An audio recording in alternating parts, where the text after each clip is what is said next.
I'm going to stop that share. And my name is Stephanie. I'm the host of Autonomy Do It Live podcast for week 11.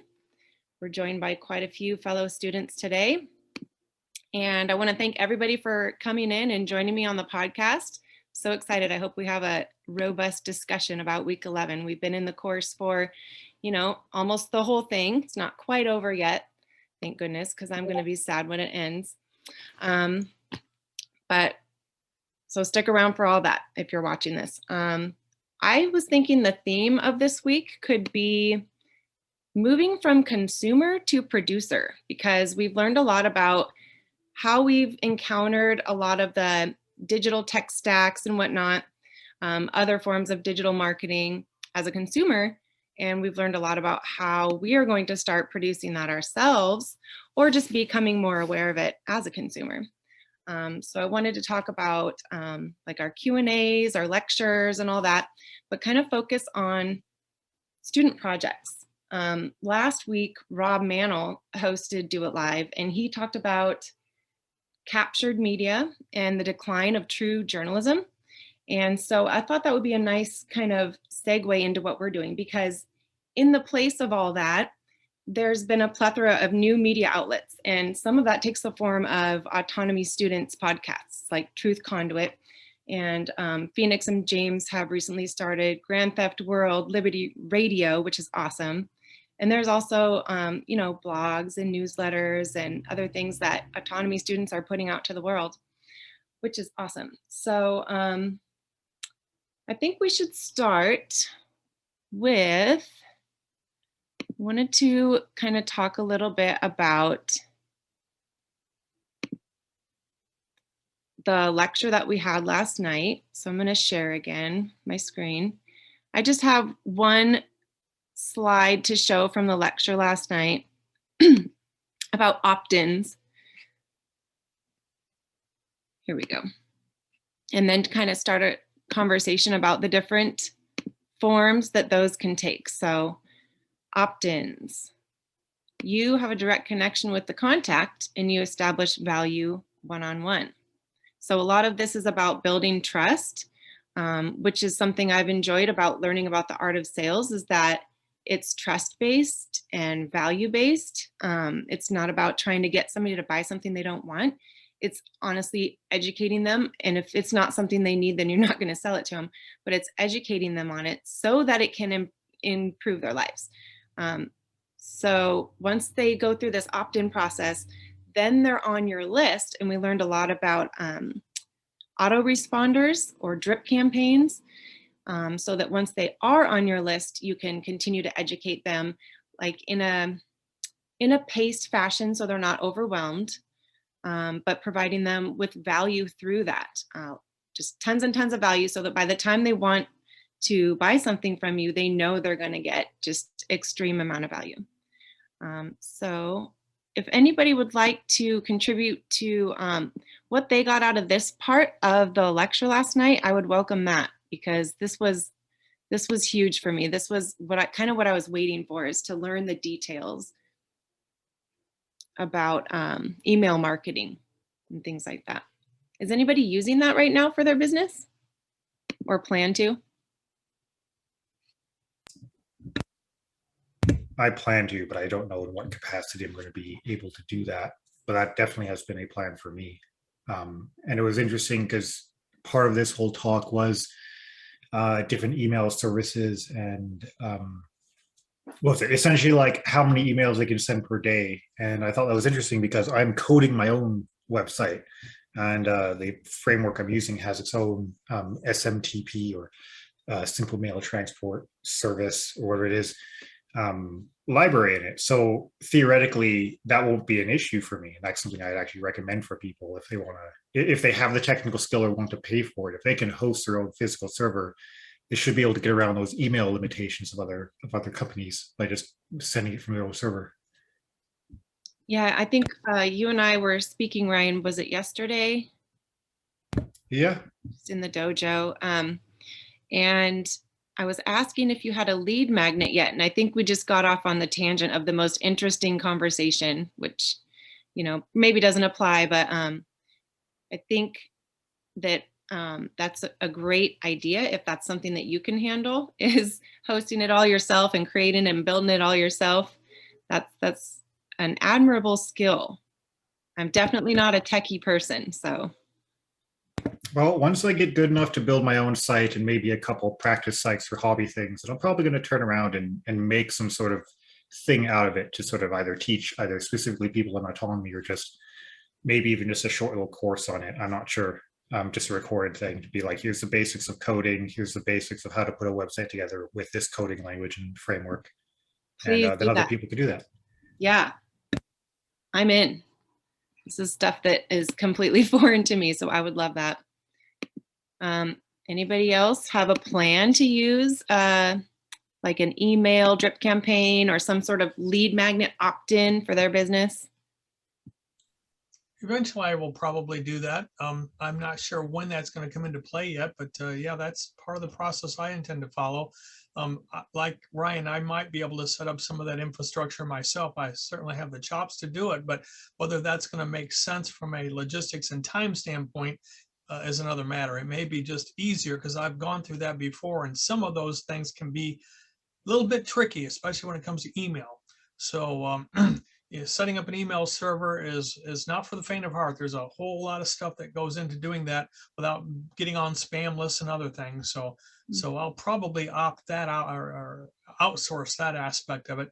But the web service and stuff of that nature, I can probably do that myself. This is all so beyond. It's like Greek to me, Thomas. Like, yeah. I mean, I kind of understood some of it, but hopefully after Ryan's course, I'll be more versed in all this stuff.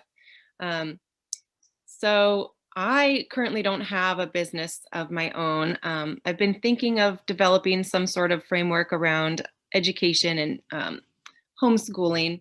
I was talking to Deborah the other day, and we were looking up domain names, because if I do want to take this further, I'm probably going to need a website. And the name that I've been using for the kids that come here now is Fun Schoolers. It's the town I live in, Fun Schoolers.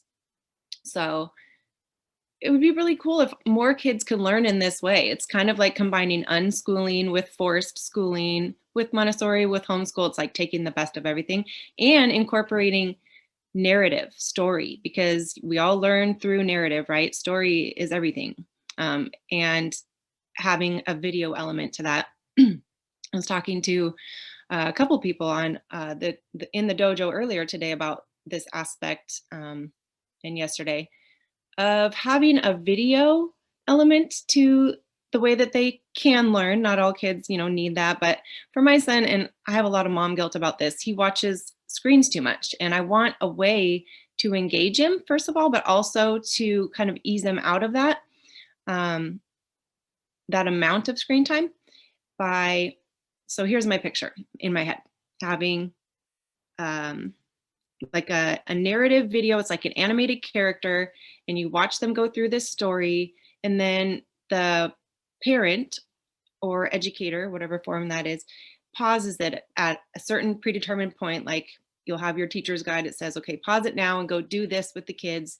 So then they do the hands-on, experiential, group-based learning, which is what we were taught, is how kids learn. When I was learning how to be a teacher, how it was implemented in the public schools is a whole nother story. But so the research of how we were taught is like spot on, and that's what I want to do. I want to go back to what I was taught, how you're supposed to do it. And anyway, so I'll get back to my idea. Once you've done the experiential learning with the kids, you go back to the video, press play again, and the narrative continues and ends, and it's like a satisfying ending, incorporates what you just learned. Like, inevitably, you're going to learn something when you're doing that experience. And I'm sure there's like way more that can come out of this. I'm pretty excited about the possibilities, especially after having a lot of conversations with fellow students throughout the season. And I think I'm going to create my own Discord server for that. Sweet. If not a website, someday. And could you somehow integrate that idea into a type of choose your own adventure lesson? I love that idea because it adds even more choice and student voice into the learning.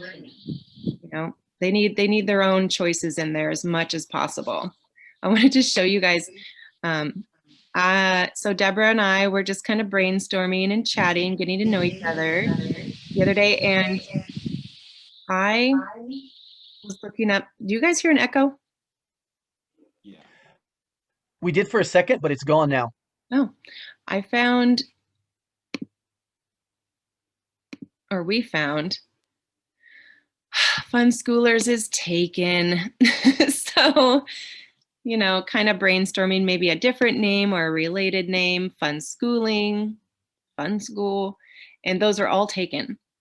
And I've never purchased a domain name, but apparently there's this broker that's involved and all this stuff. So, like I said, this is just an idea at this point, and I'm super stoked to be in autonomy to be able to develop it further, because this is where I'm at right now. This is where I'm at. It's like just kind of poking around, seeing what's available, and that domain name is Nat. So, Stephanie, can you hear me? I can. Oh, wonderful. I just wanted to add, I think, that unschooling concept is something that's not just for children. I really kind of discovered this, with another autonomy student. Shoot, I'm losing her name at the moment. Starts with an A, but she put on a couple of programs that I attended, and then I attended one of her kind of things where she was introducing people to her children, and so I was a guest. But I thought, man, adults could learn from this process too. Like we've been so conditioned and closed-minded to how we learn.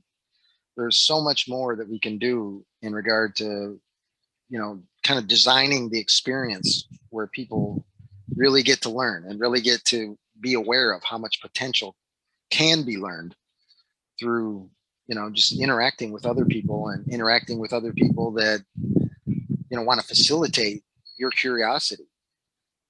And having like a project or a goal that you are interested in. I have a friend who unschools, and she had her son open up a lemonade stand for an Agora market that our local group was putting on. And the lemonade stand had the cutest name. It was Child Labor Lemonade. And yeah, they made buttons, they made stickers, they made, like a business plan with like profit margins and whatnot. So he learned a ton.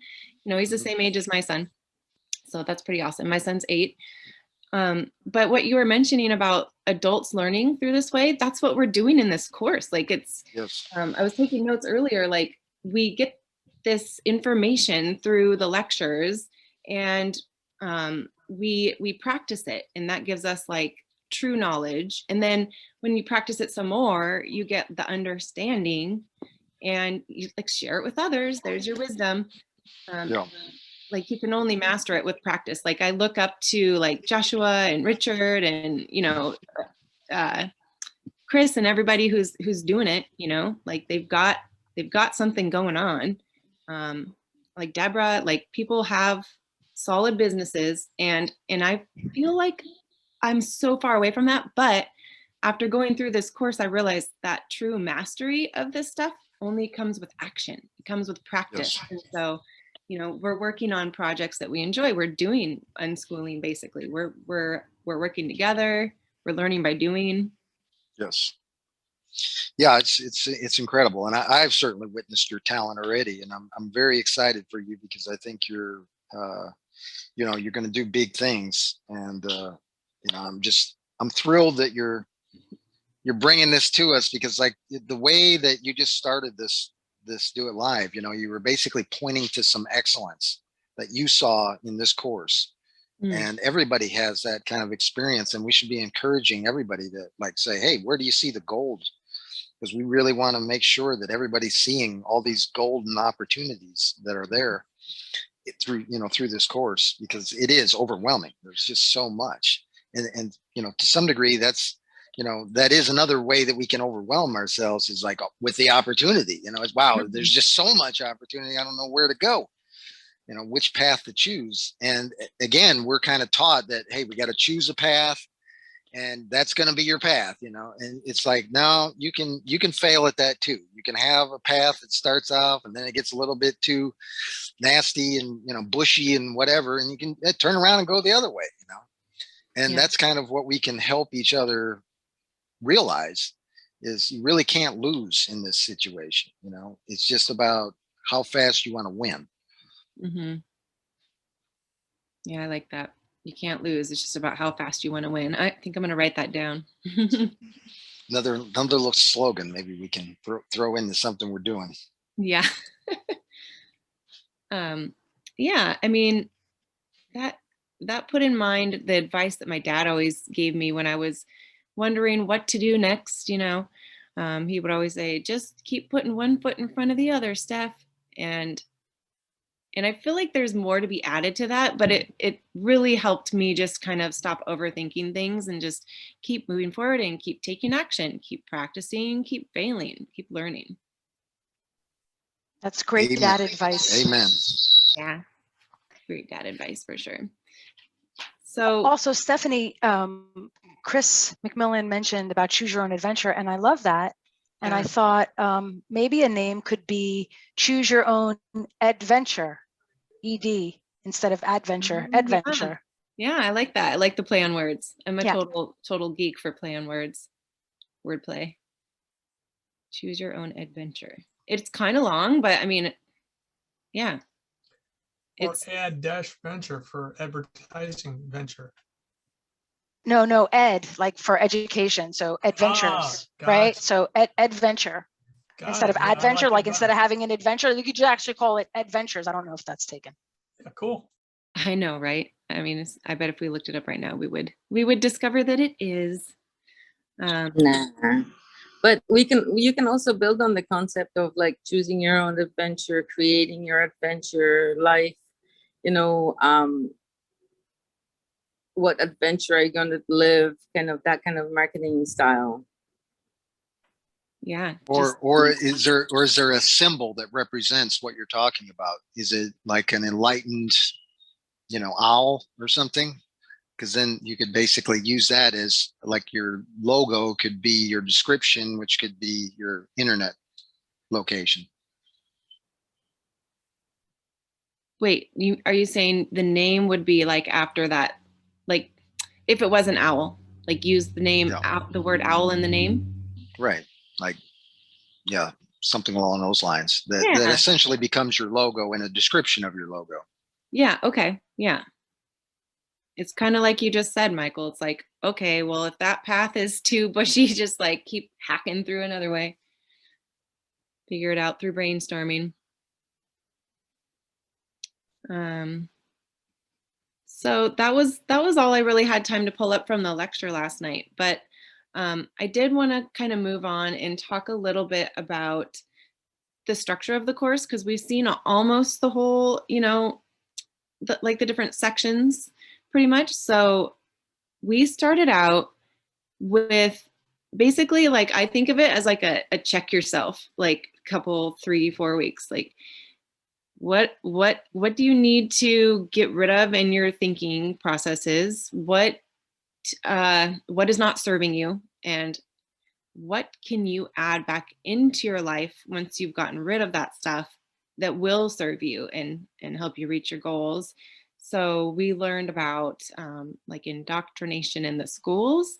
We learned to identify like when that was affecting us, and so to take control of that. And then what we replaced it with was like organization and scheduling and systems, and some inspiration, like getting things done, stuff like that. Then I feel like that's like the first part, like check yourself. And then it was like, okay, now here is the art of sales. Like here is the ethical way to do marketing.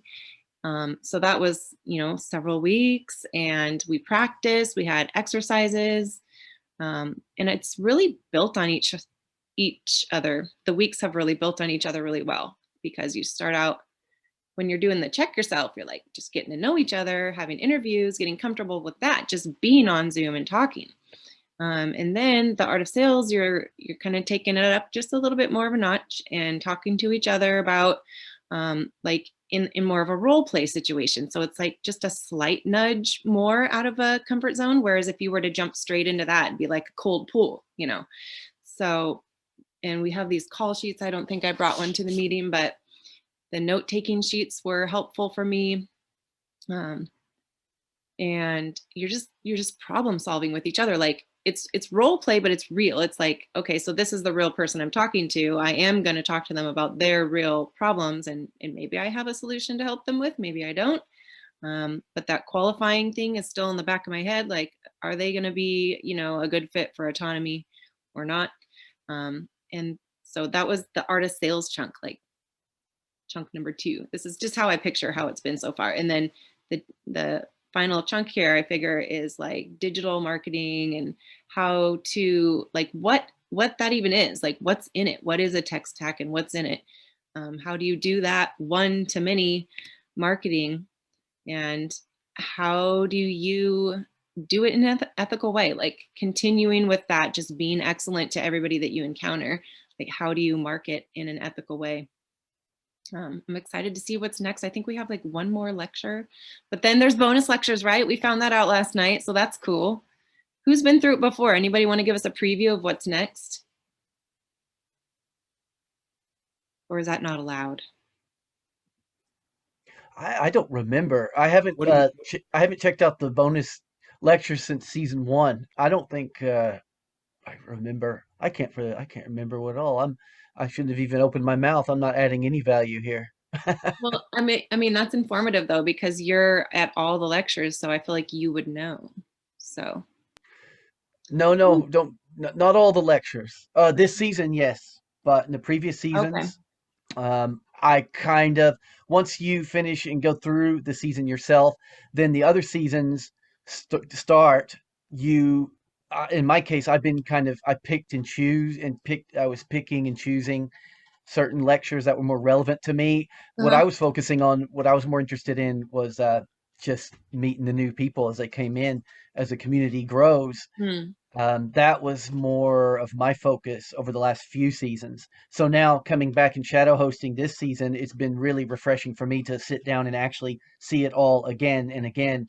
And all the clips that we've been we've been playing, I just think these are fantastic for my homeschooling experience to put into a file, and just to things like that to have on in the background for the kids to take on.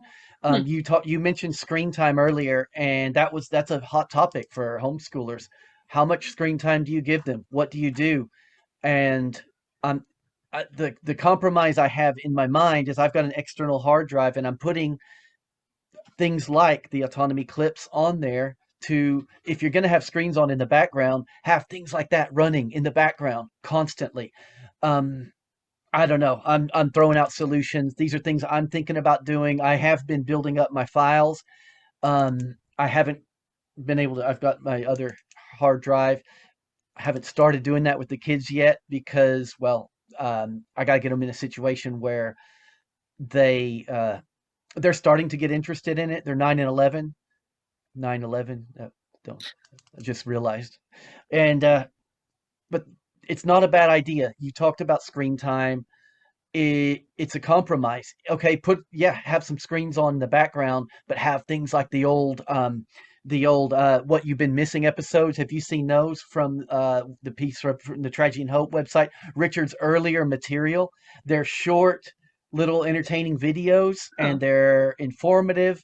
When Richard, like for example, the scene where he's imitating Pat Buchanan, let's do it live. You know, it's got a lot of humor in it. These are great things to have on in the background for homeschool kids if you're going to compromise and have screen time going on. But you were talking about autonomy. Sorry, I'm getting off topic here. The next 3 lectures, I don't remember what they're about offhand. Mike or somebody might know that better. Well, I was looking around in the University of Reason earlier, all those courses that we have access to, and I understand we're supposed to get access to more after we graduate. I don't know. Oh, you just wait. You just wait. Once you get access to everything, you're gonna freak out. Talk about FOMO. You're gonna be grabbing all the courses, everything, all the old. Hi, my name is Richard Grove. Welcome to the AUTONOMY. So I just turned that on. Go ahead. Yeah, just there's a lot. Yeah, it's a lot of access you get to, and it'll be like starting autonomy again. You'll be overwhelmed because you'll want to consume everything, all the access of all the previous autonomy seasons and all the courses that come with it. It's very exciting. So yeah, right now I've got Autonomy Season 6, obviously the obstacle course. And I think I might have gotten a little bit of extra access early. University of Reason Library. I looked in there and I found this whole copywriting, just a bunch of stuff. I think it was in there. How about we say that there is loads of value, Stephanie, and everybody looks forward to the surprise? Yeah, that sounds like a good plan. So I forget what we were talking about. Stephanie, you've been very busy yesterday. Do you mind if I share my screen real quick and give you a little sneak peek, give everyone a sneak peek of other things that you've been up to? Yeah, let me see. Oh, okay. I'll try anyway. I'll see if I can do this. Multiple participants can share, or do I need to do anything? No, I think I've got it. Hold on. Okay. If this works, I'm going to share straight from my editor. If it doesn't work, no problem. Okay. Okay. Curious to There see we what go. this is all about. On your experience in autonomy so far? Well, autonomy's been awesome. You guys talked about community and how it's like in Arizona versus the Pacific Northwest.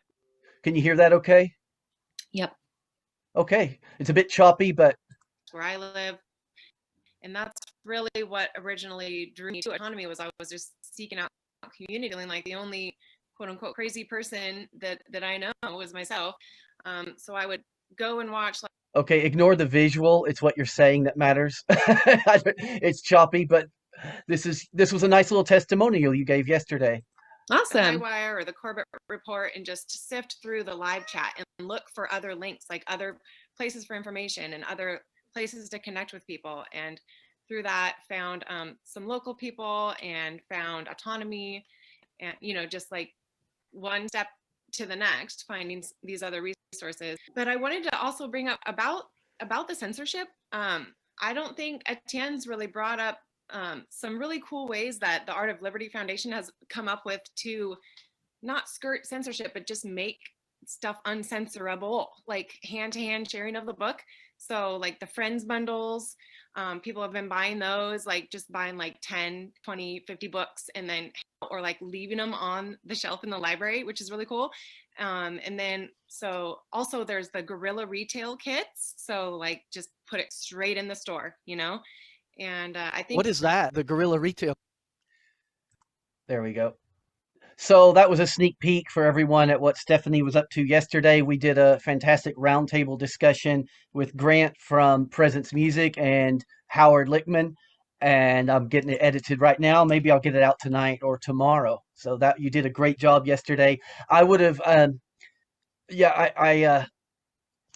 would have liked to have called on you more, but we kind of ran out of time. But I didn't expect to be called on. I was like, I'm just going to listen in on this interview it's like the first, time I've had this position where I can like schedule people on a podcast and it's pretty fun. And I was like, oh, let's see what came of the fruits of my labors and listen.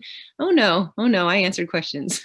No, it was nice. It was great. You did fantastic. I'm almost done going through it, getting it edited, and hopefully I'll get it out tonight. I'll premiere it for people to watch. So yeah, it was fun. Job. It was fun. It was a lot less, I don't know what the word is I'm looking for, but it wasn't stressful. No. Hey, it's just me. No problem. Yeah, no, that was awesome.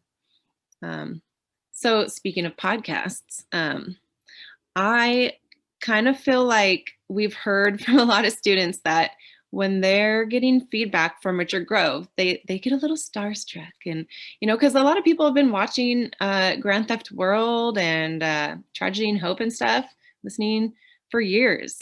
And I kind of wanted to highlight a little bit about Grand Theft World because, and I'm not going to show like this whole clip about it or anything, but the reason is on the last episode that I was watching, I think this was last week, Richard does something that he does for us a lot in the Q&As, where we'll have a question and it might be about a certain concept or about something that happened in history. And there's just all this like, you know, knowledge up there. And he's like, oh, well, I've got a book for that. And so he goes and digs out a book. And then somebody else is like, oh, that reminds me of this. Or, well, what about this? Oh, here's another book. So I just wanted to kind of share an example of that. And I've got some timestamps so that I don't like share too much of it. So yes, okay. I'm not sure if you guys all got to watch this or not, but now you'll get to see some. I did, during the break, locate my copy of the Franklin cover-up. This is the 2005 edition. It was the updated edition. The Franklin cover-up, Child Abuse, Satanism, and Murder in Nebraska by John W. DeCamp. Now, I'm going to cover that in just a second. Before I do that, I have to like set the scene. September 11th, 2001. George W. Bush, he's at a school in Florida. His dad, H.W. Bush, you're going to hear about him in a second. H.W. Bush slept in the White House the night before. That morning, he was at a Carlisle group meeting with the brother of Osama bin Laden and a bunch of other people like Frank Carlucci, people of the military industrial and Iran-Contra arms for drugs trading complex. Let's just put it that way. Later in the day, George W. Bush, country under attack, doesn't know where to go, ends up at Offutt Air Force Base in Nebraska, the headquarters of Strategic Air Command. At Offutt, this place in Nebraska, there was also nearby Warren Buffett's last annual golf outing, at which the CEO from Fiduciary Trust, pretty sure that's the name of the company, one of the occupants of World Trade Center 2 that got hit or exploded that morning, let's put it that way. Ann Tatlock was the CEO. So instead of being in her office, she was at the golf outing with Warren Buffett at near Offutt Air Force Base, where the President Bush later went that day. I'm just laying it out. That's part of history. It's not really clearly understood what's going on there, what the machinations are there. Maybe we can shed some light on it. Let's check this out. I just grabbed the book. I looked for the Hunter Thompson reference. I do have that because I know that's an accusation, that's a claim. I want to show you the evidence, but let's see. Okay, so like I said, if you guys want to see this, it's super fascinating, right? Like you just framed it all up for us. Go to grandtheftworld.com and watch the episode. But then, so Tony asks a question, and he's like, oh, this is kind of related to how Rockefeller, he says, oh, this isn't my first rodeo of being blackmailed. And he references this other book. And so then Richard goes and finds this other book, The Witness Tree. And turns out Richard has interviewed the author of The Witness Tree at length, kind of like the John Taylor Gatto interview. So here's that book. Belarus Secret, same book, just republished recently by Trinde as the America's Nazi Secret. So he usually writes nonfiction, well-researched content based on his cosmic NATO security clearance, which allowed him to go into the vaults. Talking about John NSA Loftus in Meadville, Maryland. I think that's where it is. Meadville? No, it's not Fort Meade. Fort Meade, that's right. Yeah, but it's Fort Meade, but there's a word, a name I used for to pass it all the time. Anyway, he talks about it. I have a trailer. Actually, we'll play the trailer in a second because you guys can hear him in his own words. Anyway, he writes excellent nonfiction. This is a novel. The reason this is a novel is because there's some very dry data behind this. There's interviews, there's stuff that people like. So in order to flesh out that evidence, and he tells you about the evidence in the back of the book, like what does this book mean? What's it based on? And the interesting part about Nelson Rockefeller, we'll get to in a second. The first part of the book is about the Dulles family. Now, in reality, Allen Dulles was working in Switzerland during World War I, and got involved with an enemy agent, and then British got the drop on him. He became an inside British agent, then became the top of America's intelligence agency when they killed Kennedy, and the guy who sat on the committee to make sure the cover-up went all fine. But nothing to see there. You know, if you find a picture of JFK and Allen Dulles, you'll find a rare picture of JFK with his killer. So the first part is how the Dulles' sister is dating like this spy guy, and they have him killed. And this is all real stuff that happened in life, right? So they're bringing it out through the novel. So in this section, the setup is Rockefellers have a building in New York, Rockefeller Center. Okay, so this all started with a discussion about Hunter Thompson. So that was interesting. Just kind of following the evidence and tracking and taking a deep dive, which is one of the cool things about being in autonomy, is that on Sunday nights, you get to be like behind the scenes in the Zoom meeting, like listening in on the Grand Theft World podcast. And I really enjoy that. John Loftus, the interview, he does play part of it in last week's, this episode here that we're looking at. And I just wanted to show you one more thing, because this author, John Loftus, he's got like major credentials. Like the stuff that he wrote in this book is obviously true. Like he's got the evidence in the back of the book. Like Richard said, it's laid out like a novel to make it interesting. But here, I want you guys to see John Loftus, because apparently Richard's coming out with a film soon. And this is going to be in it. Future of Freedom, I think is the name of it. Here, let's check out the interview with John Loftus is at 23 minutes.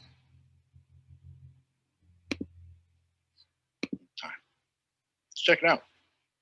Let's. My name is John Loftus. I was an Army officer, a federal prosecutor at the headquarters of the Justice Department in Washington.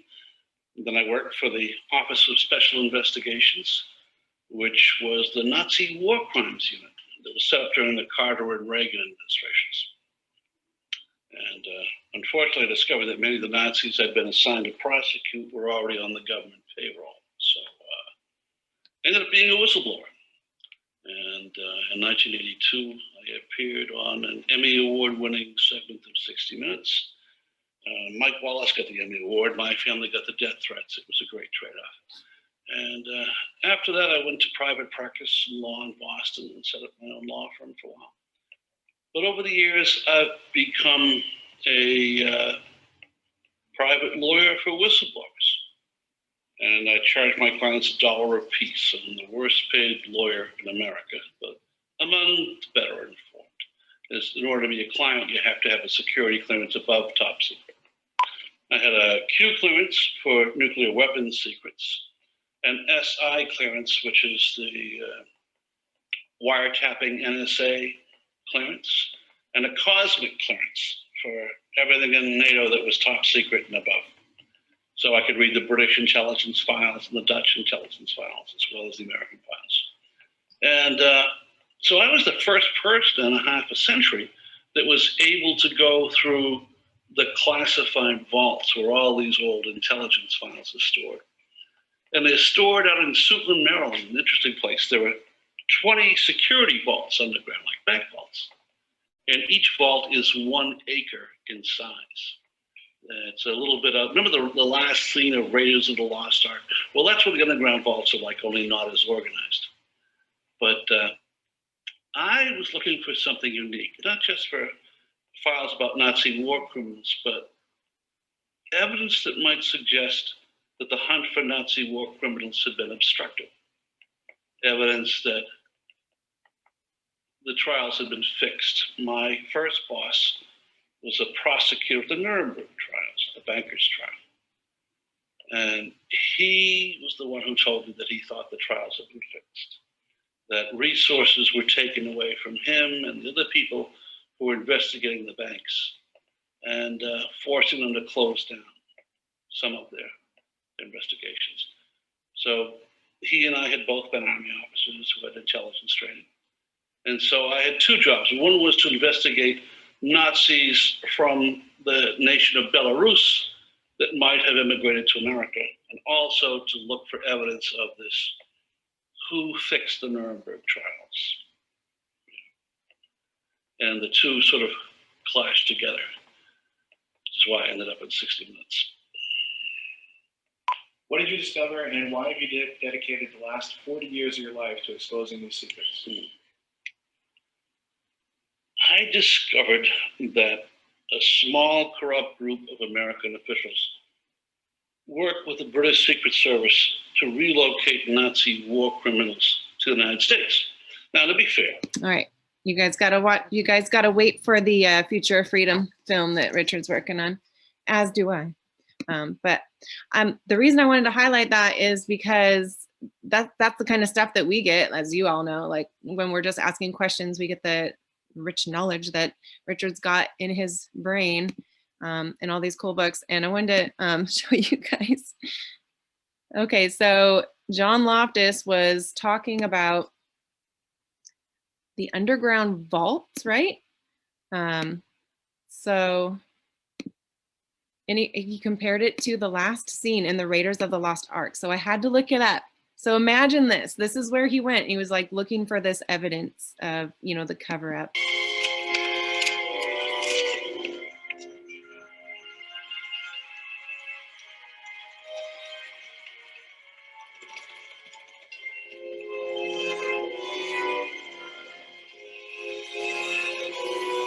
How big it is.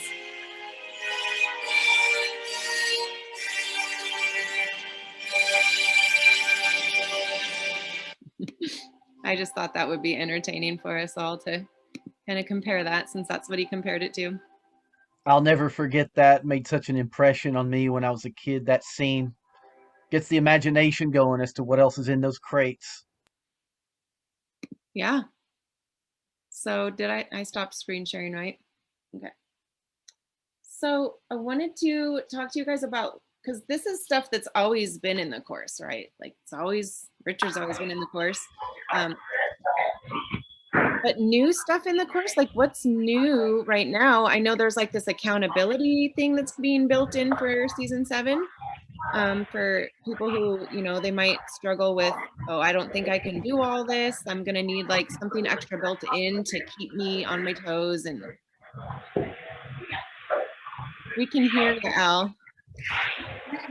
Oh, sorry, it's really loud. Oh, it's okay. Please chime in if you want to share something. And then, chime in. Yeah. I do have something to share about what you previously shared, because that was something I made it through to that part. I haven't quite finished Grand Theft World. I kept up on it while I'm driving during the week, but something I got from that was the moment right before when he told us about those interviews, and that like caught my heart right there. And that was, yeah, I also heard him say that because of that, it's something kind of on the back burner. So that's something he would be able to use help with, you know, like if we learned video editing, and that might be something like, you know, a student or us as a community could help him take on to get out there. Because I know he talks about quite a few different projects. His book project is, you know, something that's more on him. But something like that is something we as a community could, like, you know, with learning the skills and stuff and doing that could help him with. So, and that really touched my heart, where he said that was one of the reasons he didn't edit that, is because of the footage being with his friend and stuff. And so, I know, that was really, I kind of took that from it. And yeah, but he does that a lot, and that's part of what I appreciate. I went back to when I started and realized we could do the Zoom and I had time, I went back and watched the Grand Theft World from the beginning, and I don't have any history with Richard's previous work, so I still have all of that to dig into, and I really look forward to that. And thank you for sharing that, because that part really, I know about the Franklin cover-up, and a lot of that has been in my research as well. So to hear, you know, he knows all the stories, like what he told in Grand Theft World this week, to add on to knowledge that he has, you know, is really great. Like, I love how he does the deep dives, or he'll grab a book, he's like, oh yeah, this, and then when they come back, they'll go into it, and how it's synchronistically, like it'll be, the other thing was on the page across from it from the Hunter Thompson quote, and that was just happened to be right there as well. So watching that sort of magic is really great. Yeah, I mean, I don't know anything about the Franklin cover up, but I found myself like taking all these notes like Ellen Dulles and like drawing a line and like, it was like, have you guys seen that episode of It's Always Sunny in Philadelphia where Charlie has like the red lines of string all over the map on the wall? It's but I didn't bring that to the meeting, but I wanted to show you guys that too. It's kind of funny because I'm learning about all this stuff and it's like, oh my gosh, all these connections. I had an inkling. There's like a lot of this evilness is all connected and planned, but it's great to see the evidence because then I don't feel like a crazy person, you know? So yeah, unless anybody else wanted to add to that, Joshua, if you'd like to tell us about what's coming in for season 7 and the accountability thing that I keep hearing about for new students, that would help me out. It's hard to be accountable, it's hard to, if you don't have it built in already,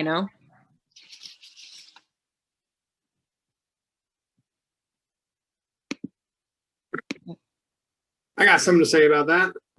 Okay, please. All right, so cool thing about autonomy. I'm firing up my desktop so I can get on here properly. But the cool thing about autonomy is we get to test out new programs, courses, material, and services. Hold on.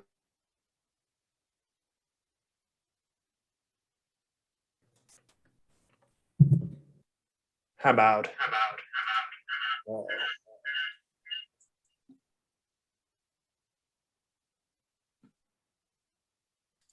Doing it live. I know, and I was just gonna say, yeah, we get to get oriented with the technology, doing it. Yeah, we can hear. All right, so I was just playing around with. Oh boy, my camera is not wanting to work. Okay, so all right. So being in autonomy, you get the first dose of new courses and new services that we have in development. Because of that, everybody gets access to, once they graduate, like the vault and previous seasons, content, student-made presentations. There's so many hours of great material waiting for you on the other side of graduation. I've really tried to limit what you get exposed to in your first season because it's like no matter what, you're going to get overwhelmed.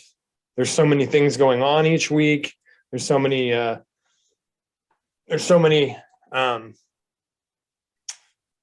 much student presentations. There's so many just content. I mean, Grand Theft World, trying to keep up with all that. But we try and put blinders on everybody so that they can just focus on the course and what's coming up each week. And once you graduate, you get access to all that stuff. So the accountability group is going to be coming out officially next season, but this season there was a select few that were added to the beta course. And there was an announcement. It was first come, first serve.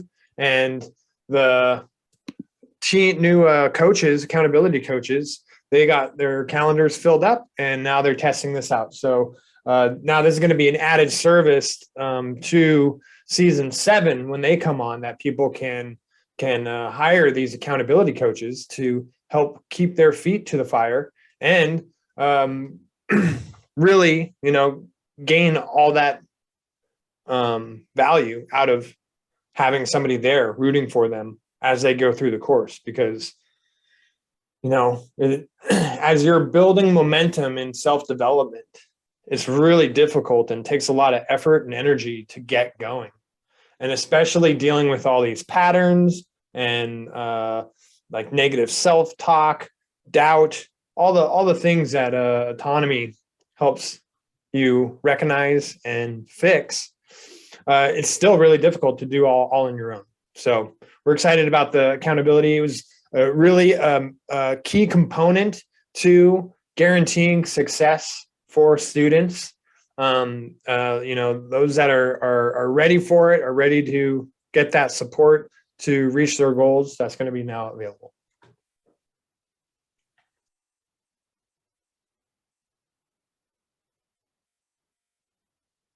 Could you hear that? That sounds fantastic. Yeah, you just kind of trailed off. I wasn't sure if you were done with your sentence, but yeah. I think so. Yeah. Yeah, that does sound awesome. And then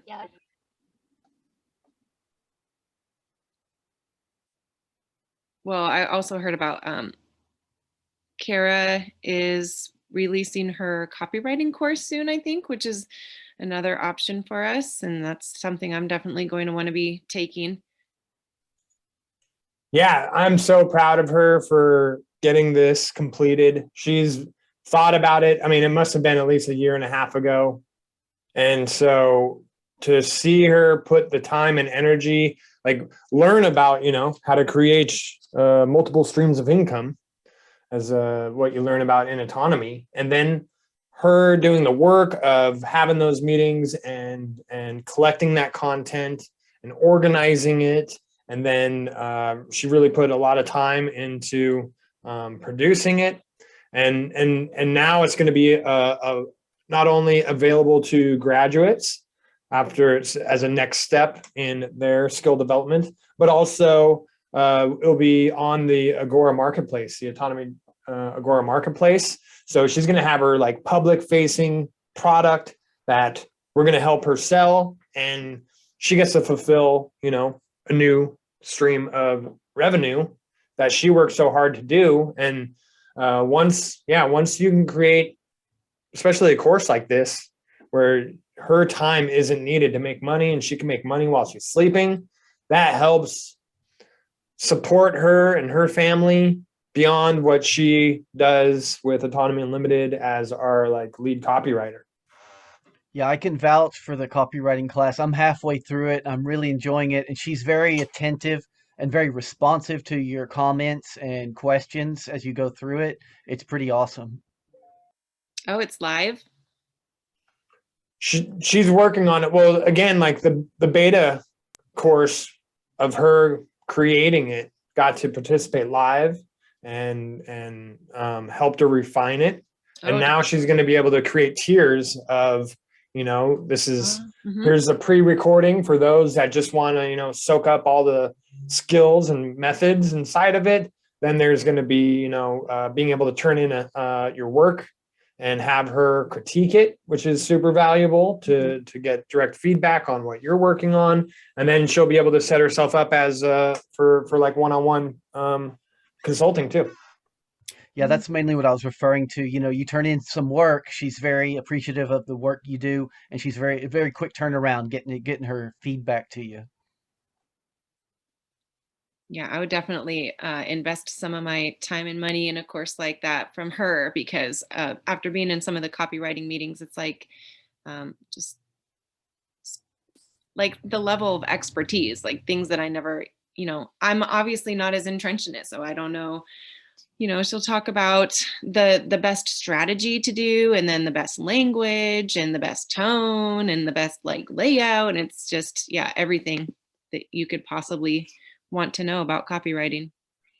So I've gotten a lot of value out of those, and I would definitely want to pay money to get more value from her. Yeah, she's grown rapidly because she's been in the arena with me.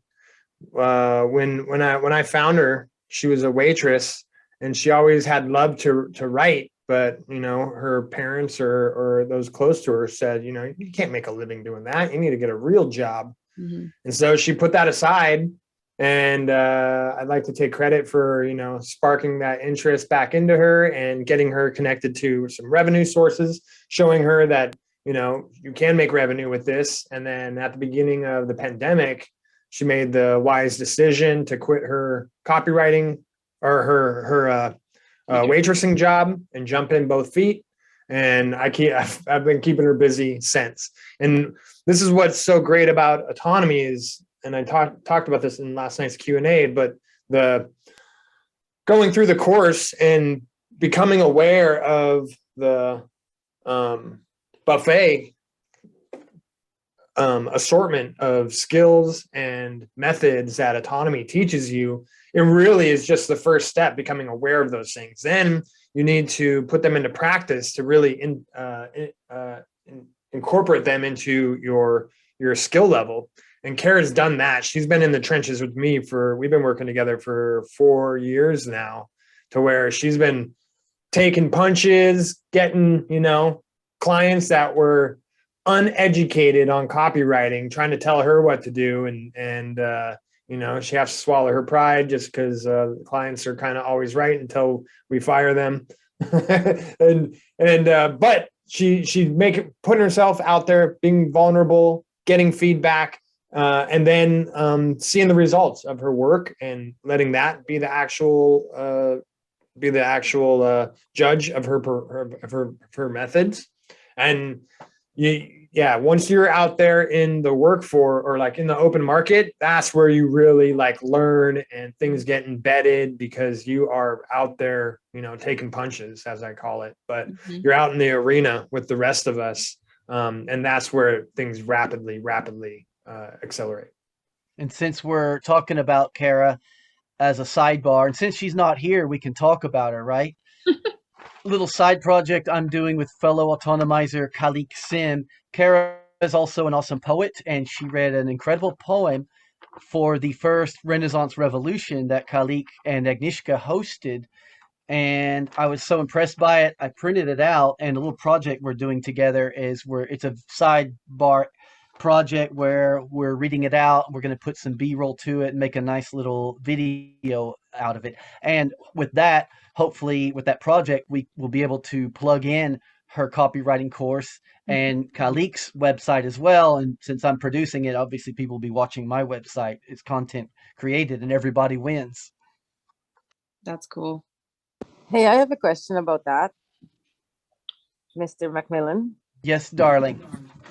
I really enjoyed the poetry things, but I like them better when we got to all bring our own poetry and share it. I did not like it so much when it was all like other people's famous pieces. Like, it was fine, but it wasn't like, I really like the rawness of us all sharing our own poetry and our own creation. Well, I was only participating in the first one. After that, that's all I remember. I don't remember anyone else reading other people's works. No, but the later ones, it was all just little YouTube clips of like famous pieces that were good, but I really, really liked it when it was just us reading our own poetry, like impromptu. But it's an example of this was an organic, natural thing that happened from autonomy students. For the people listening, this was an open mic. It was originally an open mic night.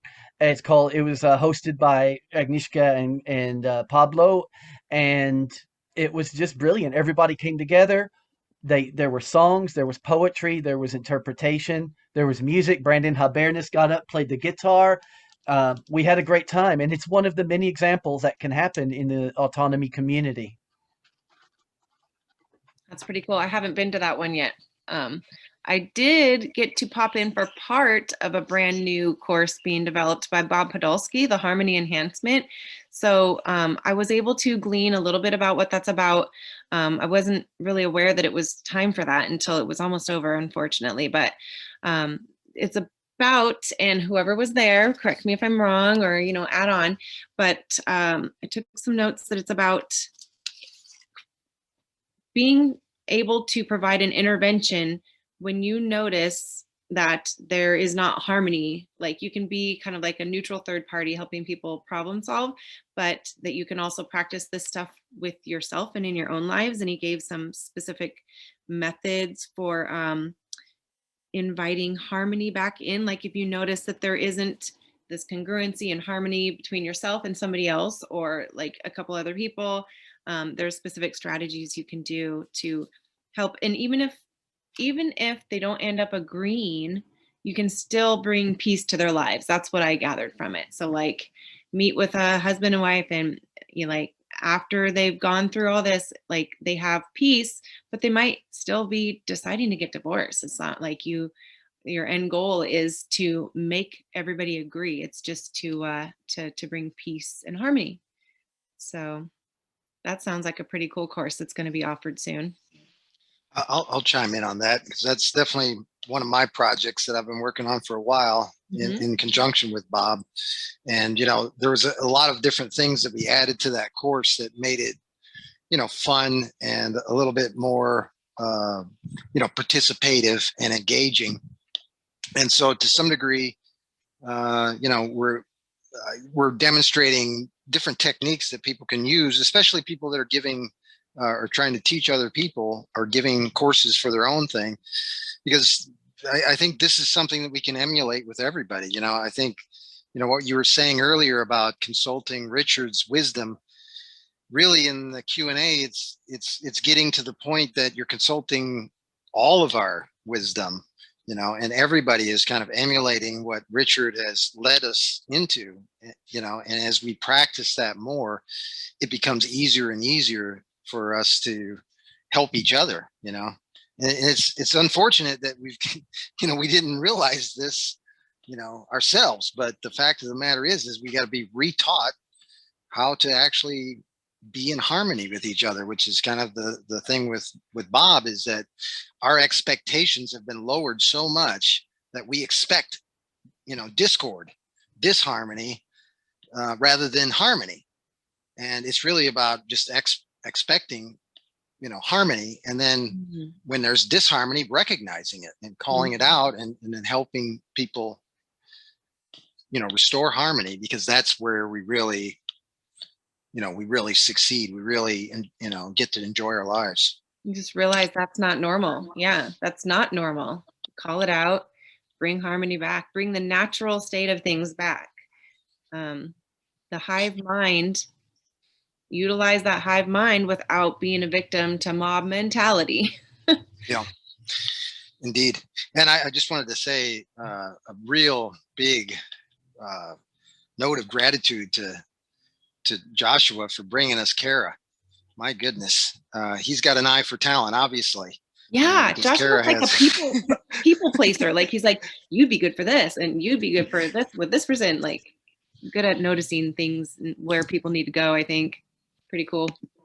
Yeah, Kara has been a tremendous asset, and really, the team that's produced all this and holds Autonomy Unlimited together during this startup phase, and with all this other stuff going on, they have just been incredible. As somebody that's been an entrepreneur for practically my entire life, this experience with Autonomy and Autonomy Unlimited that I get to have and I get to witness is incredible. Because all the different things that we're going through at this critical moment in time, and here's this business being built that's really like the pinnacle of an example of what we should be doing, helping each other and educating each other about what's actually real and what isn't, and what the real fear and what not to. It feels good. It feels like a breath of fresh air, and it's hard to kind of compare how I was feeling before I joined Autonomy to now, because it just feels like it's been gradual and all positive. And but if I were to look in the mirror and see Steph pre-Autonomy, I think I would be more closed off, more unsure of myself, like afraid, maybe not necessarily of, I want to make an observation about your that. campaign du jour, but yeah, please, Thomas. I remember in the early days that you were very reserved and you didn't speak up very much. And now you're willing to contribute very frequently, and you're very much. I can see the change from even my perspective, and I don't know you real well, but I think it's pretty obvious even from my perspective. Well, that's good to hear. Yeah, it's probably easier for another person to notice, I guess. I don't know. So thank you. But yeah, I mean, Michael, you were just talking about, well, I just lost my train of thought, but what it put in mind for me was that it just feels good to be a part of this community, to have the kindness. Like, everybody in here is so awesome. And I was told that, oh, there's high caliber people in there, but you know, I know it now. Like, it's true. I've talked to so many of you all in integration exercises, had either a discussion that was fascinating, enriching, it was like mind blowing, or a really good connection, or all four, you know, and then some. So it just feels really good. It just feels good. Feeling good about life after being in autonomy for a while. So I had a plan for what to talk about next, but if you all have anything that you want to contribute at this point in the journey, I'll give some space for that. The journey of Steph's first podcast. Well, I'll congratulate you already on a job well done. You're doing fabulously. So well done. But I wanted to mention, because I've kind of made this public. You know, I've got this little thing I'm doing in Acapulco, and it just got 10 times better. I just had a meeting this morning with, you know, essentially who's going to be our headliner. Ooh. And it's going to be really exciting. Awesome. And they're kind of cooperating, and we're creating a collaboration. And I can't quite announce it yet, because we're going to have our talk this afternoon. We're going out to the beach to have a chat. Right. But I can say that it's going to be very exciting, because it's two very popular people that one has a top 10 hit at the moment on the charts, on the record charts, I guess. Wow. And another is very well known in our community. So that'll be really good. Nice. But it's going to be kind of a, what the heck do you call it? A canary in the coal mine kind of situation. They're going to like demonstrate their experience with their home country and what they've gone through, and just, you know, like this is what's happening, you know, this is what's happening a lot faster in their country. Okay, that's going to be interesting. Yeah, and so that's kind of the one of the pieces, and then we also got something else. But in any case, I'm very excited, and again, it's just like a result of this community working together. You know, I had Agnieszka with me for the meeting, and man, we just talked them up. That's essentially awesome. Just like what Richard has taught us, of, you know, like looking for their needs, talking about, you know, their particular situation and how we can help them. And lo and behold, magic happens. Be curious, be the learner, listen, ask questions. You got to there. Amen. Yeah, that's awesome. And this whole idea of, you know, really taking Agorapulco and making it a real, you know, effort this year again, was something that maybe wouldn't have happened if you hadn't, you know, brought it to the community at the Q&A last week. So good on you for doing that, because anytime anybody does that, you just get tons of value back. I've noticed. Yep. Well, you know, it was one of the things that Richard said. It's that idea of courage is also tied to vulnerability. You know, and sometimes like that, like trying is like making yourself vulnerable, because it's like something you know that it's really valuable to you, and you're kind of holding on to it and saying, I don't know if I want to expose it to everybody else's criticism, but I got this idea. And then you put it out there, and then they just gently kind of take the thing and unwrap it and say, oh yeah, we can help you with this. Nice. You know, that's a good visualization. Yeah. Totally yeah. So that's definitely, you know, my mission is to kind of do that for myself and my project, but also do it for all the other people that are involved with me. Is, you know, we can do that together. You know, we can help each other. And man, I'm telling you, isn't that a wonderful opportunity? Yeah. Hey, Stephanie. Hi, Deborah. You are doing a great job. What's up, buddy? Well, so I survived the tornadoes, so life's Yay. good. Life's good. And I totally agree with what you said, Mike. But one of the things that is always really that I look forward to going through the lectures again is the lecture that we just had this Friday. Because Rich talks about that the right kind of marketing is the way successful businesses can buy money at a discount. And that is, I mean, that is just everything right there. So getting in touch with the right marketing is a way that we can all get our messages out. And that's what we want. We want our offers to get out there the best way they can. So I always like that part. Yeah, I wrote it down. I was like, oh, wealthy people buy money at a discount. And I can hear Richard's voice saying it. It's pretty awesome. It is, and the numbers don't lie. So, you know, having the email campaign set up, having landing pages, because you can have a website, but if you don't have any way to people find your website, then your website really is kind of a waste of money. So, you know, being able to have proper SEO and all that is very cool. So I always enjoy that lecture. This is my third time I've heard it. Yeah. I think I'm gonna have to do the same. Yeah, 4, 5, 6. Yeah. Go through a few. Yeah. What season did you start? 3, 4? 4. 4. Right. Yeah. Officially the very end of 3. End of 3, yeah. And so I'm like, I'm just gonna hold out till 4. So.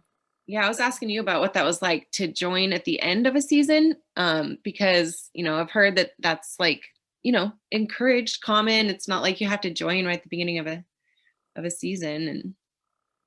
And you had said that it was kind of cool because you got to poke around and like meet people on the Discord and be like, oh, I know that person. Yes, I get to roam the halls of autonomy. It's so cool. And I'm still roaming. So I'm glad that we bumped into each other in the hallway last week. Me too. You're doing a great job. Great things you're in great things already. So that's cool. It's exciting. It is exciting. Yeah. Well, thanks for telling me about it, because I definitely want to come on. Yeah, thank you for coming on. And see your performance. 5-star. Thanks. It's been fun chatting with everybody. And it's really only because, okay, so before I signed on, I was nervous, you guys. I was like, oh my gosh, what do I do? You know, first of all, what do I do? What do I say? How am I going to look? Is anybody going to be there? Are they going to talk to me? Am I going to have help? Like all these questions. But, you know, as soon as I signed on, like I've been talking to Deborah and Chris and Agnieszka, and I know, you know, Joshua and James and like Owen and just all these awesome people. And I'm like, oh, these are my friends, you know, like that's what's so cool about being able to have this opportunity to host a podcast. I never in a million years would have thought I'd be able to host a podcast and like navigate Zoom well enough to host a podcast, you know. But having gone through 11 weeks of autonomy, it's fully within my wheelhouse, like easy peasy and fun. So do you guys want to look at some funny memes, or does anybody else have something else that they wanted to talk about autonomy first? Vote for the memes. Okay. Let's do it. Owen is a meme in and of himself. Hey, Deborah, it's so good to see you. Chris McMillan. Good to see you too. Mike. I'm so glad to hear about Bob Podolsky's course, man, because I think his work is brilliant. That's really cool. I want to hear more about that. Yeah, me too. Okay, sorry. Now on with the memes. I just want to make sure I can like go through other ones. So I kind of wanted this one to be the last. Oops. Oh, well, just because making fun of Fauci, that's fun. That is worthy of a grand finale, but oh, well. So tell me, these variants you speak of, are they in the room with us now? Poor little scared little Fauci. When you've had the jab and can't answer the CAPTCHA questions honestly anymore, please check the box below to proceed. I'm not a robot. That's fine. That's one of my favorite ones right there. He's got to think about it. Yeah, I know. I love that one.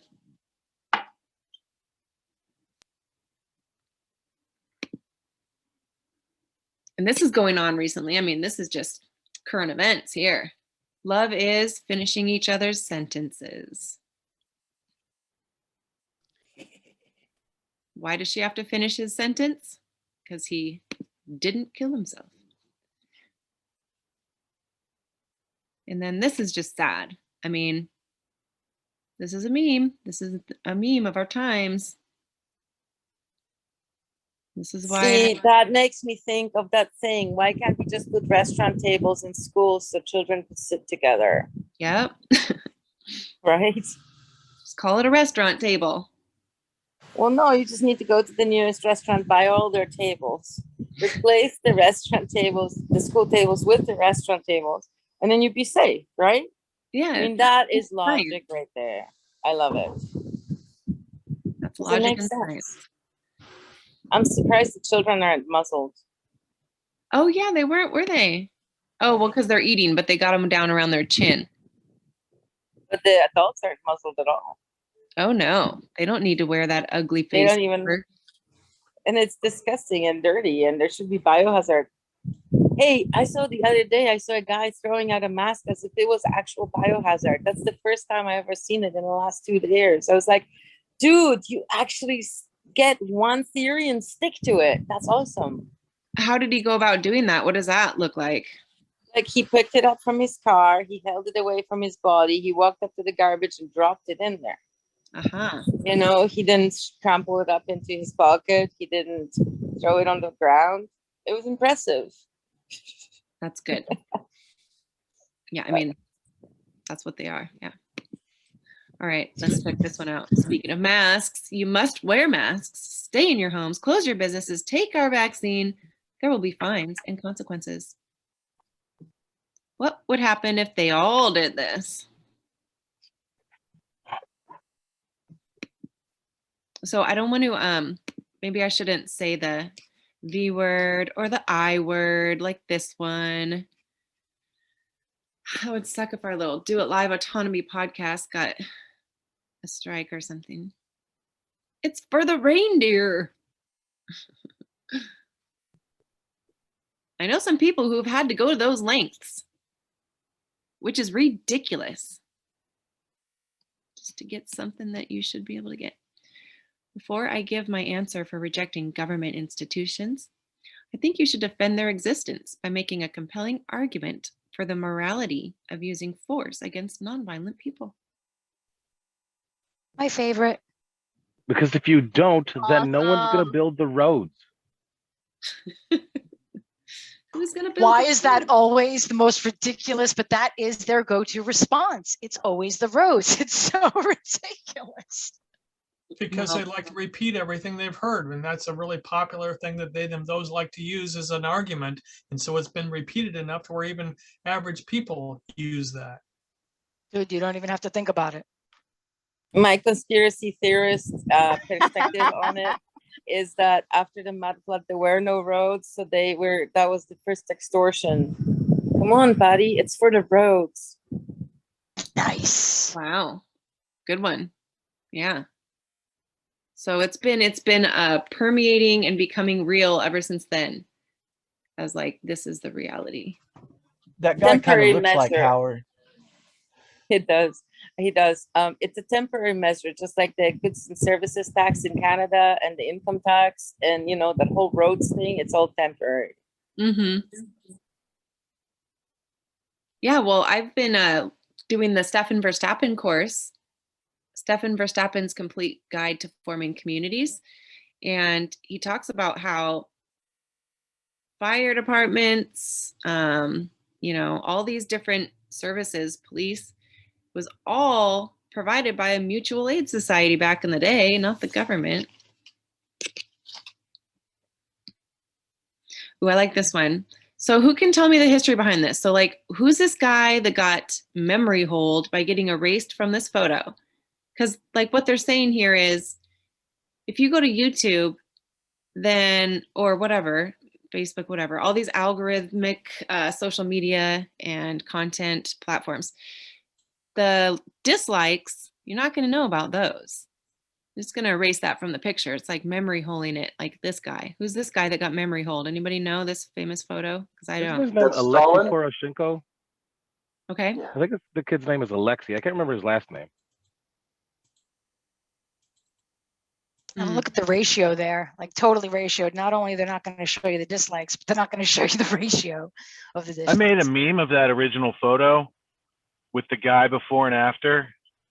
And it's like, you have the right to disagree with the state, and the state has the right to erase you. I'll have to find it. It was more clever, but it was just the idea that people get airbrushed out of history. That's the example of airbrushing out of history. Yeah. This is real. Yeah, this happened. Stop calling it a concentration camp. It's just an Australian government-run facility where you are detained without a trial, relocated by the military, cannot leave whenever you want, and will be pursued and arrested for trying to escape in the name of safety. That's all. That's all. The children. Somebody needs to think of the children. Have you guys seen the videos where people go and they like, end up what this looks like, and there's like the big tall fences? It's like you can't escape. Yeah, I've been to Dachau and it looks just like that, but modern. I've been to Auschwitz. It looks a lot like that. It's huge. Except Auschwitz was wooden, not concrete. Yeah. I like to read books from that time period. People get used to anything. The less you think about your oppression, the more your tolerance for it grows. Oh, good Lord. After a while, people just think oppression is the normal state of things. But to become free, you have to be acutely aware of being a slave. Asada Shakur?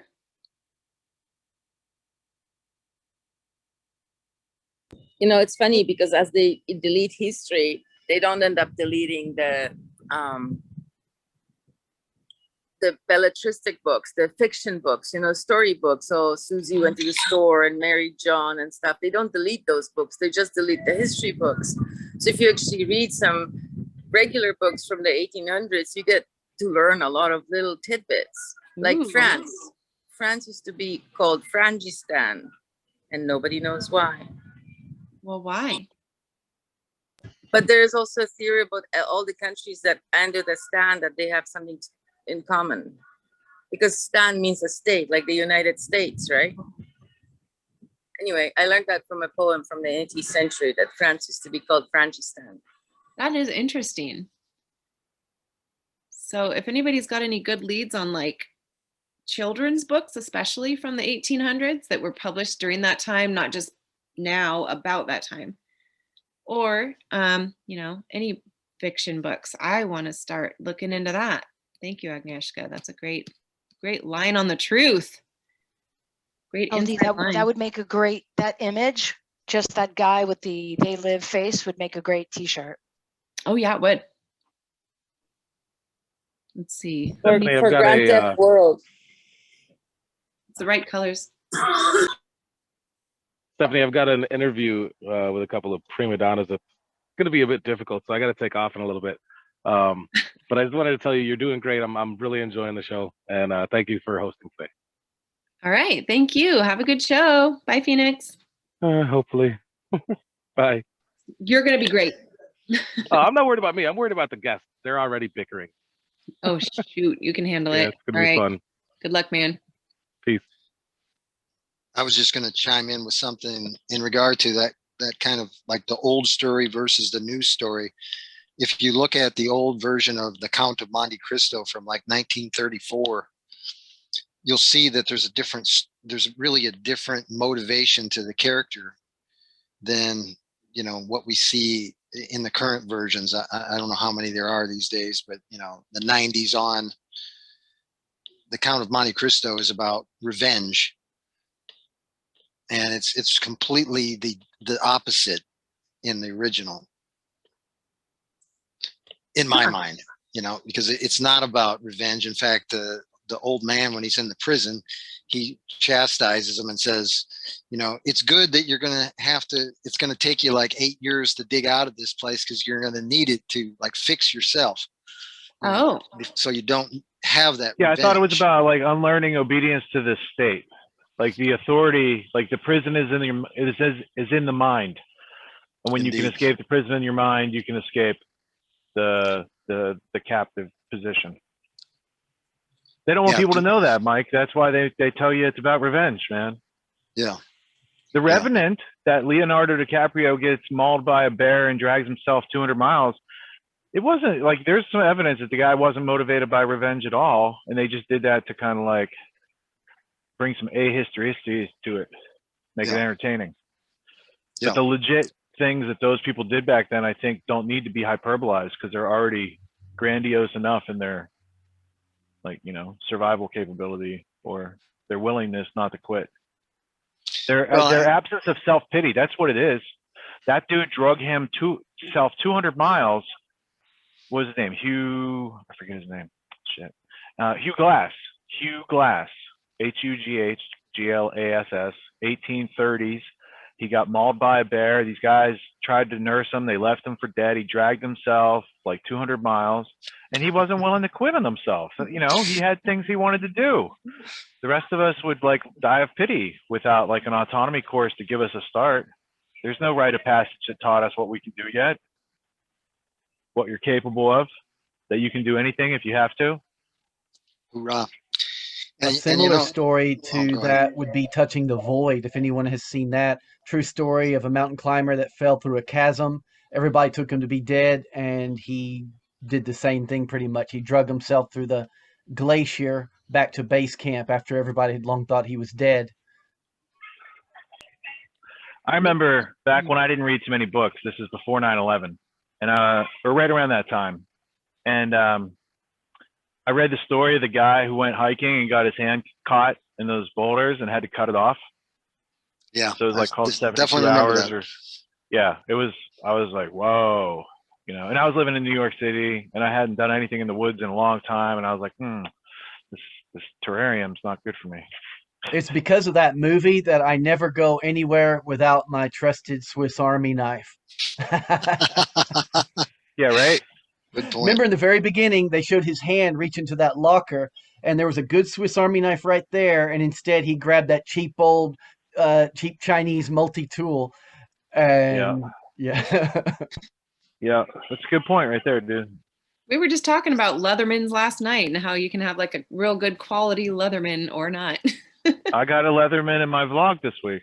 And the one I keep in my truck for like shit hits the fan is a $100 Leatherman. It's not a knockoff because I know when I have to use it, I need it, you know? And the knockoffs do break. When I got married the first time, I gave Leathermans to the whole wedding party as a thank you gift. Ooh, that's a good gift. And there's a Pearl Jam song about that tool. Or is that not what that song's about? Anyway. Maybe. Which song are you talking about, Richard? I think it's called Leatherman.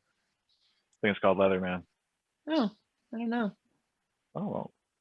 I'm Treat yourself to Eddie Vedder before he sold out. Okay. Is that the one where he sings about I can't find the Leatherman?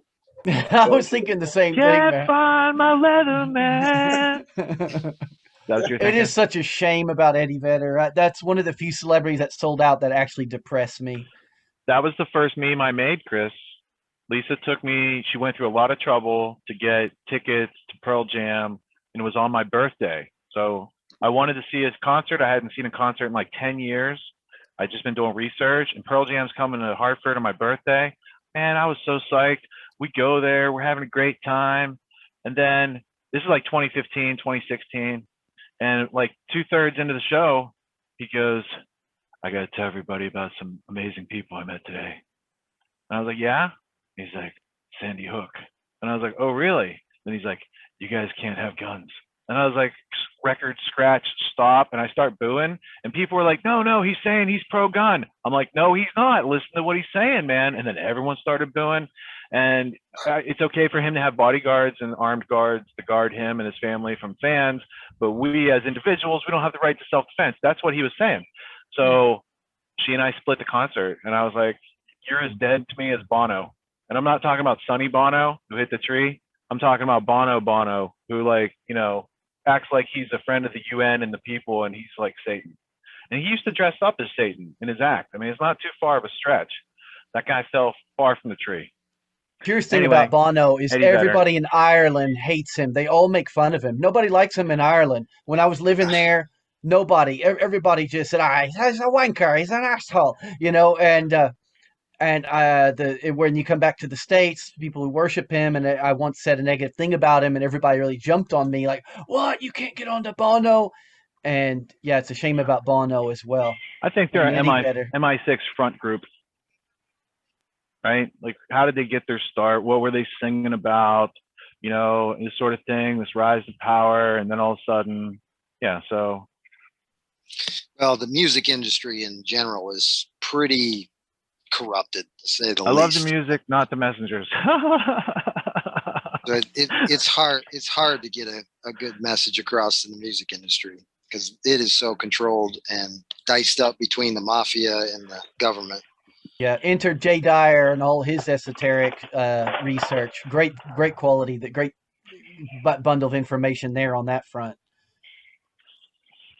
You guys want to hear an awesome song? And we're living in a scam. Close. Yeah, I love this song.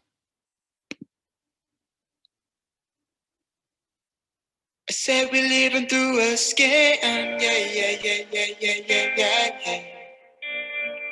I said we're living through a scam, yeah. I said we're living through a scam, yeah. I said we're living through a scam, yeah.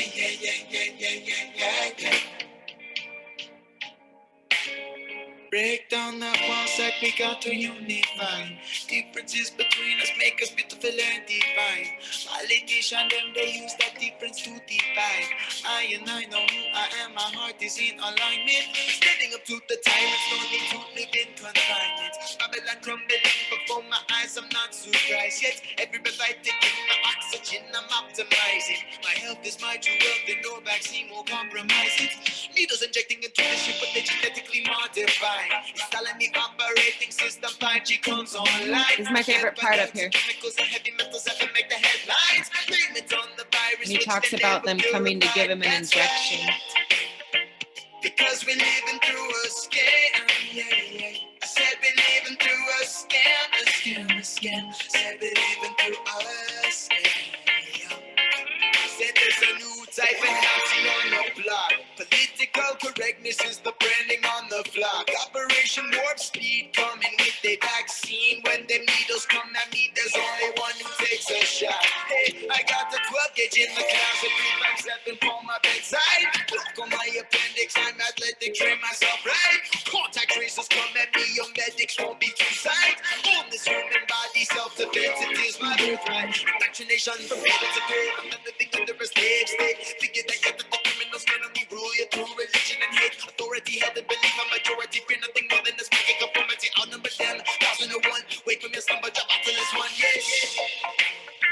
Because we're living through a scam, yeah. I said we're living through a scam. Said we're living through a scam. We will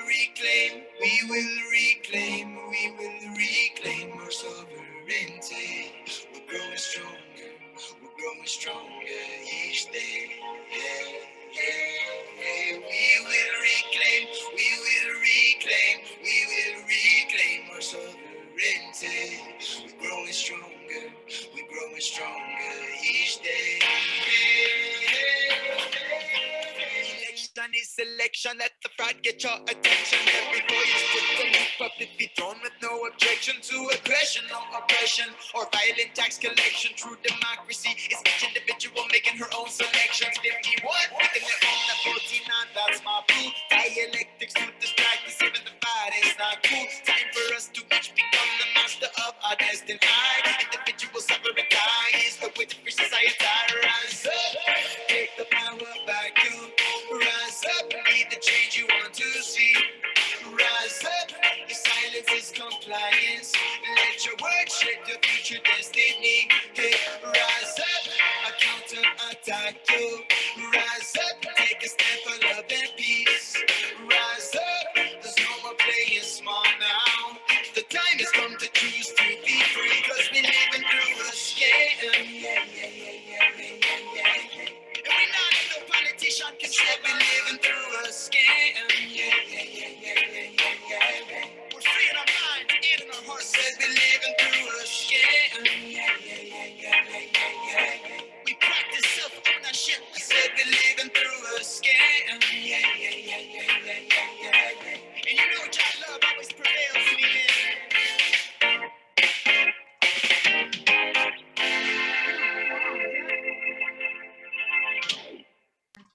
I think I'm gonna premiere our interview tonight. I'm pretty much at the tail end of the editing. Awesome. Yeah, I don't normally premiere my videos. I just get them out there and then announce it. But that'd be good fun. I might. I'm pretty much done editing it, so I'll announce it later on. My interview with Grant, Stephanie, and Howard. We had a nice roundtable discussion yesterday. And I was really happy with all the natural law talk. I didn't realize he incorporates some aspects of natural law into his lyrics into that song, and then he's got a song about natural law coming out soon. I'm looking forward to what else he comes out with.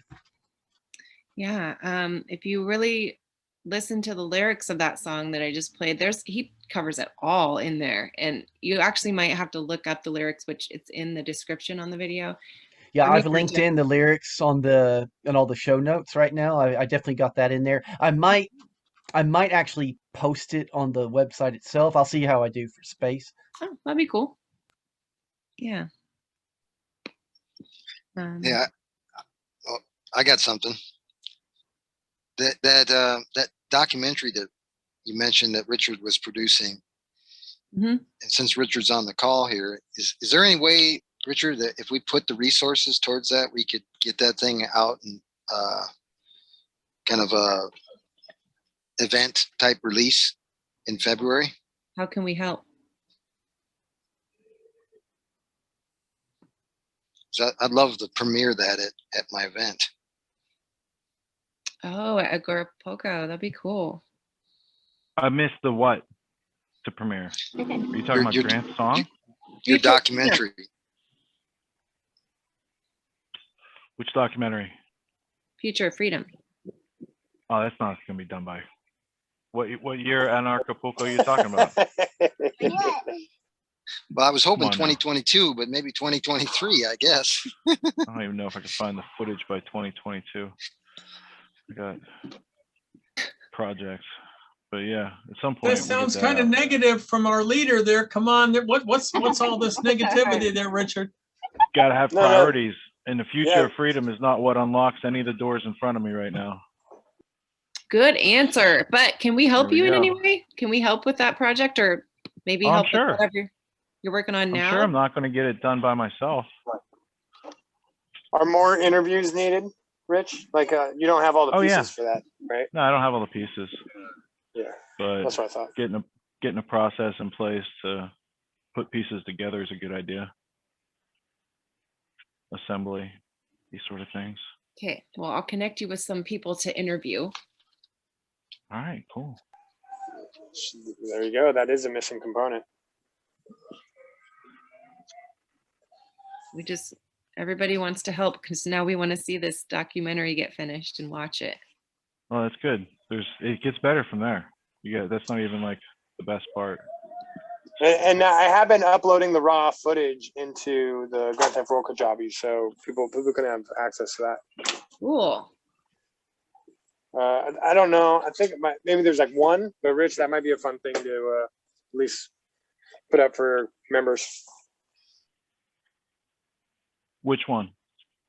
What are you talking about? Raw footage of the interviews that you have done so far. Oh yeah. Yeah, any of that stuff that's on Vimeo with Bill Still or Steinberg or Dawn, those are all quality shares. Yeah. Well, I'm interested. I'm interested to watch those. Dawn who? What is Dawn's last name? I have his book. He wrote a book on like New World Order Elite and globalism. And he wasn't, he was on my book. I co-filmed interviews with a director buddy of mine, John Massaria. So Dawn was on John's list. So I'll remember it in a second. Yeah, that's pretty cool that we can have access to the Grand Theft World stuff too as autonomy students. If I'm ever Yeah, the looking more learning we can get done, the faster, the better. Absolutely.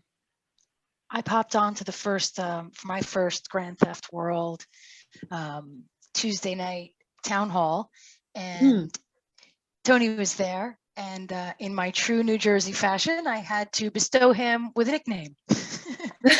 So I nicknamed him Tony, without further ado, Myers. And he liked, so it was pretty awesome. Without further ado. That's a great nickname for him because he says that a lot, right? While Rich was away, and he had hosted some of the Grand Theft Worlds by himself, which were epic. I mean, they went 7. I don't know if they went actually 8 hours, but they were pretty epic. And often before he would preview or introduce a clip, he would say, "Without further ado." And so I just thought that was great. And when I got a chance to actually speak to him live on the town hall, not this past week, but the week before that, it was an honor. And I was a little starstruck, not gonna lie. Yeah, that's cool. Yeah, I haven't been brave enough to come off mute on town hall yet. But yeah, I definitely enjoy those episodes as well. It's funny. It's a really good nickname. Good job. Because not only is it apt because of what he says, but it's like there's this thing that happens during town hall where it's like there is more ado. Like, okay, we're done. But one more question, and then it's just like this deep, deep discussion about philosophy and history, and there was quite a lot more ado. Phoenix did a hilarious meme. Hey guys, sorry to interrupt, but we gotta go. Our taxi's here, but it was super nice seeing everybody. And I guess we'll never tell you who the special person we're meeting today is, but maybe I'll take a picture and I'll post it on the class chat. Okay, do it. What do you think? What do you think of my glasses? I think those are awesome. They're perfect for this meeting. They're gonna get some attention, girl. Totally, totally. It's on the beach. Anyway, bye everybody. See you. Bye. Bye, Agnieszka. I have some ideas about who they're meeting with, but I guess we'll have to see the photo. That's exciting. Agorapulco. It's where the world needs to be headed right now. Agora Marketplace is a pretty cool thing that Autonomy has added. I hope to someday have my own offerings on the Agora Marketplace. I would like one of your tassels, please. Oh yeah, you wanted me to make you one. Do you want like a string of them, like a garland? I would definitely think that would be great, Steph, if you could put them up on Agora, on either Agorapulco or on or your Agora markets where you are, out where you are. I think they're really great, and just watching you make them was fascinating, and they seemed fairly straightforward. So I really loved your idea of putting a kit together and letting people, like parents, make them with their children or just make them yourself while you're hanging out, or it really was a good idea. And I think they're really cute. Yeah, I did that at our little local Agora market. We had a holiday fair and the kids loved to come up and like make them with me. And one family actually bought the kit to bring it home. So, and I think I just need to package it better, like include more things, like add more value, obviously. But yeah, it was fun. Make little pom-poms with the kids out of yarn. But I want to make one for you. So we're going to have to talk about color choices. Thank you. So speaking of the weather today, guys, I kind of meant to show you guys this at the beginning, kind of how like a conversation usually starts out with small talk, because check this out. So the gaslighting and the brainwashing is so real that this is all just a fun thing. We're all in this together, and it's fun. Oh, I forget how to there it is. The UP of Michigan, we're talking So about watch where he goes with this advisories, weather watches, report. and warnings. This is But like this then morning in or the last night. Ohio and Mississippi River valleys, we've got severe weather to talk about. In fact, for that area, you can already see we're seeing snow in those regions. 25 million people at risk tonight into tomorrow. Strong nighttime tornadoes possible, the most dangerous, damaging winds and hail. Now we watch this system come out of the Rockies. It's going to make for difficult travel in the upper Midwest and the plains today. Overnight, this risk for severe weather starts firing up from Louisiana to Indiana. Tomorrow, that cold front approaches the East Coast. This We're must looking be at last isolated night before severe the storms tornadoes. from the Ohio and Tennessee river valleys. Snow stretching anywhere 2 to 6 inches of snow from the Cascades, the Rockies, all the way into the upper Midwest. 1 to 2 inches of snow per hour. Just think of the tone he's using. It's all negative and, oh, scary, scary, scary. Oh no, but just wait till what happens. Like, okay, so first of all, this looks like somebody painted this all on here and planned this all out. But anyway, watch what he says. Watch what he where he goes with it next. Rain from Green Bay all the way down into the Appalachians and the Ohio really and Mississippi River crazy valleys. clown a lot world going on over the next 48 hours. Let's all take a ride on the roller coaster temperatures. Here we go. Hands and feet inside the car. Dallas, you're going to be 2 degrees above what you were today from yesterday. Springfield, 6 degrees up. Paducah, 12 degrees warmer. Oh my God, we've reached peak idiocracy. Look at this. Yes, we have. 20 degrees tomorrow. Paducah 16. Little Rock 24. We head down south. Dallas. What a tool. I met him when I interned at CNBC, and he was actually a really nice guy in the real world. So to see him do this and turn into a total tool is kind of like, well, I put him in the same bucket with Eddie Vedder, Anthony Kiedis, and Perry Farrell. 19 degrees warmer than yesterday. But here we go. Take the big dip. Look out, Boston. You're going to drop 16 degrees. I mean, he just keeps going with it. In Philadelphia, Washington, D.C. We'll see a 20. Should have been a mattress salesman. No joke. I got to get back to there to turn it off. It's good to see everybody. I got to run, but I'll be around more over this holiday break. Peace out, everybody. Have a good one. Who's talking, Owen? Later, Owen. Bye. Good. Thanks for tuning in. I'm trying to get out of this screen of this weather roller coaster. Okay. Well, anyway, I do think that's probably all that I had planned to talk about, and probably a good time to end it. Unless anybody had something else to add about weather control or crazy gaslighting media or autonomy. They did just straight spray the skies where I am with like lines and X's 2 days before all this, and now it was raining and 72 here in North Carolina the past couple days. And then, a week ago it was like freezing 30, 32. And then I watched it. Like I get up, I would see it like start before the sun come up, like with the spraying the lines and X's, and they're just big X's in the sky. It's just like so obvious. Yeah. Super unnatural. Yeah. I noticed after a really big storm, the sky seems to look different. It looks more natural. It's got like no haze in it, and it's got like real clouds and like real blue colors. And it's not something that I notice until I like have that comparison. I'm like, oh, I didn't realize how unnatural it had all been looking for so long until the storm. I wanted to say thank you for speaking up last night in class. I did that, and that's part of why I made myself redo this season, and I didn't really count my graduation as graduation, because I didn't hold myself to all the integration exercises and I didn't feel like I deserved it or whatever. And I have a lot of that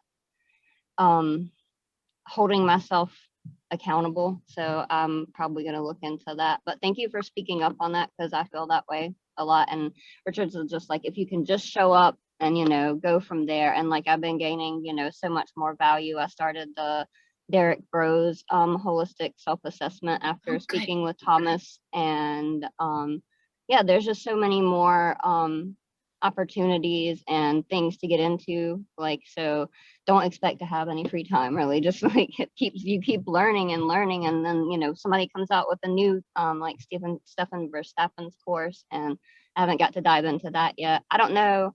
I wanted to also say, she's not in the Agora, but I don't know if Lisa did your interview call, but she runs Wealth Battle, and I've received so much value from her and Wealth Battle and Kaysen over there, and they do things on Wednesday nights that I can't make it to all the time, but I try to when I can. And yeah, so that's something else you can check out, and that's all about financing. And yeah, it's really a whole lot of information that she has over there, and that's wonderful. And somebody earlier spoke about something about courage and vulnerability, and that reminded me of Brene Brown's work, and she has a documentary on Netflix called A Call to Courage, and that's really good. It speaks about how you have to be vulnerable to have courage, and she goes around and interviews people about shame and vulnerability and stuff like that. So that's a really great Call to documentary on that. Courage.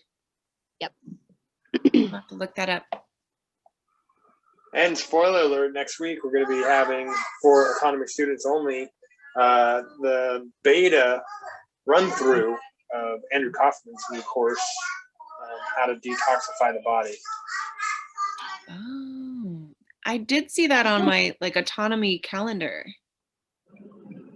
That's really cool. That's really cool. I've studied some of I did David Wolf's Intro to Living Nutrition, and I've studied a lot of detox strategies and health and healing and plant kind of medicine things. So that's really cool. I'm interested in that. Thank you for sharing that.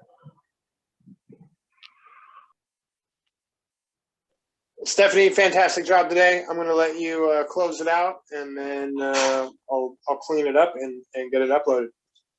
Yeah. All right. Well, yeah, that's all for today's episode. Do It Live Autonomy Podcast. So thanks for anybody who's tuning into this on YouTube. And thank you to all my friends who joined me today, and instructors and helpers. This will be happening again next week because the season is not over. And we upload it to YouTube, and then it gets distributed to alternative media. Oh, good. So not smash the like button wherever you're watching this on, and make sure you tune in, because next week, season finale, I'm going to be hosting it myself, and I hope all the students will join us to do a full season kind of recap of how much we've grown and some highlights throughout the season. So make sure you subscribe to this channel, and then look for it on the other platforms. And if you want to know how you can get autonomy, go to getautonomy.info and tell them Steph sent you. Excellent. Boom. Thanks, guys. That was a lot Well more done. painful than I was anticipating. That was awesome. Thank you, Reese. It was fun. Yeah, thanks for bringing such a calming, cool spirit to this one. It was a nice, easy hangout. Oh, thanks. Absolutely. I really got a kick out of the Really memes enjoyed section. I was plowing snow with the tractor out there, just laughing my head off with those memes. It was great. Those always lighten it up. Mm-hmm. It's kind of like a track record of where we're at right now, like a little stamp. Like, these are what the memes are saying today. Like, it might be a little different next week, but yeah. What is this? December 2021. This is our life. I talked to Benny, and Benny said he only gets his news now from the memes.